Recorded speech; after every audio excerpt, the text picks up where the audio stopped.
Hey there, friends, and welcome back to another 3-Minute Thoughts. My name is Derek, and in the next 3 minutes, we're going to take a look at Matthew chapter 16, Mark chapter 8, and Luke chapter 9, but only a handful of verses 18 through 27.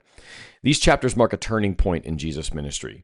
It's going to be a shift from public miracles to private preparation as he begins to reveal to the disciples exactly who he is and what his mission really is all about. Let's start with this question of identity. This is Matthew 16, 13 to 20, Mark 8, 27 to 30, and Luke 9, 18 to 20. Jesus and his disciples traveled north to Caesarea Philippi, a region filled with pagan temples and imperial monuments. It's a perfect place for the question he's about to ask. Who do people say that I, the Son of Man, is, right? You get the backdrop of all these other idols and all these other statues, and he asks, who do people say that I am? Great question. The disciples answer with what the crowds are thinking, right? John the Baptist, Elijah, Jeremiah, one of the prophets. But then we realize he asks the question, who do you say that I am? And the never short for an answer Peter speaks up and says, you are the Christ, the Son of the living God, right? In Matthew's account, Jesus affirms this confession as divinely revealed. It's the central confession of the Christian faith. Peter declares that Jesus isn't just another prophet. He is the promised Messiah. And upon that confession, the rest of the church will be built from there on into eternity.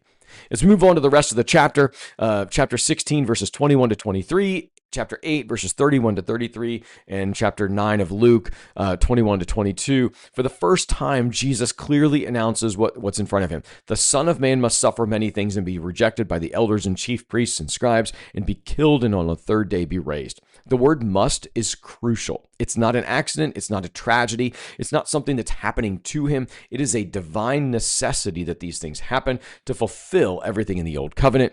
Peter's still thinking in human terms here, though, right after this great confession, rebukes Jesus. And he says, far be it from you, Lord. But Jesus responds sharply, get behind me, Satan. Remember, he starts off with, this is a great confession. What a powerful thing. But when man turns to man's heart to figure out God's intentions, we're typically run off by this reality that our heart is bent toward sinfulness and not understanding God.